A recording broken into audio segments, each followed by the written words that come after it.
Moi, pour le présenter au grand personnage ça qui c'est Anténon Firmin dans cette vidéo ça. À tout de suite.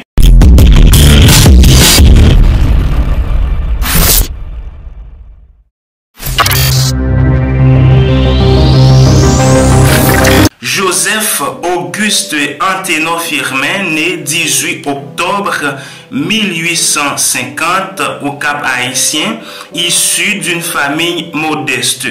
Anténon Firmin fait études secondaires dans le lycée Philippe Guerrier dans sa ville natale, côté il commençait à enseigner à l'âge de 17 ans. C'était un brillant professeur, inspecteur d'école, passionné de la politique.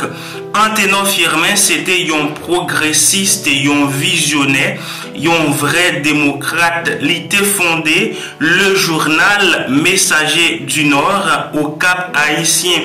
Anténon Firmin, candidat malheureux en 1879 à la députation. Donc, on pourrait dire que Anténon Firmin était trop lettré pour le pays d'Haïti.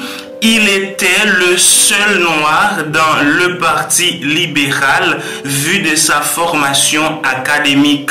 Le parti libéral qui avait comme slogan le pouvoir au plus capable. Sa carrière diplomatique a commencé en 1883 côté il était envoyé spécial de Haïti au Venezuela à l'occasion de fête du centenaire de Simon Bolivar. Anténon Firmin était exilé à Saint-Thomas puis à Paris où il a profité pour faire des études. Côté il était admis 17 juillet 1884 à la Société d'anthropologie de Paris où il a fait ses études dans la matière. Anténon Firmin était ministre des Finances et de la Relation extérieure sous président Florville Hippolyte que l'ité quitté pour ça dans la foulée côté l'Ital installé à Paris puis nommé ambassadeur de Haïti en France en 1900.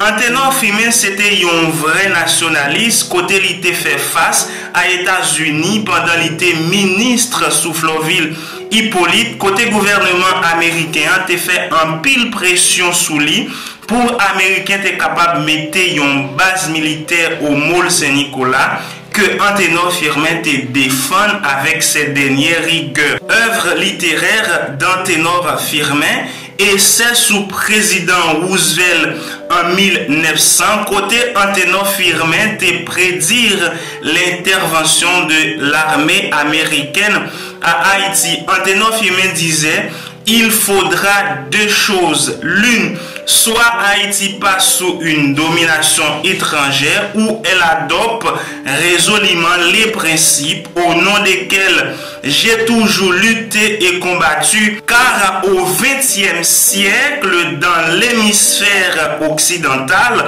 aucun peuple ne peut vivre dans la tyrannie, dans l'injustice, dans l'ignorance et dans la misère. Sans oublier son essai sur de l'égalité des races en réponse à Gobineau qui t'a écrit un livre sous inégalité des races. Côté Gobineau t'a avancé des théories racisme et la suprématie des blancs. Gobineau t'a dit que cerveau blanc est plus développé que cerveau noir et que blanc est plus intelligent noyau. Gobineau dit que noyau pas participer assez dans l'évolution monde. Eh bien, Anténon Firmin écrit de l'égalité des races côté il vini avec des preuves scientifiques lui montrer que tout ça Gobineau te dit était faux puisque Anténon Firmin c'était un anthropologue. Anthropos qui signifie l'homme, logos qui c'est étude. Anthropologie, c'est la science qui étudie l'homme dans son ensemble, dans sa globalité. Anténon Firmin mourit 19 septembre 1911. Merci parce que vous avez regardé cette vidéo. Ça. À la prochaine pour une autre vidéo. Moi, c'est Jean-Francky. En passant, m'a dit nous, Ngolo. Ngolo. You melt the ice behind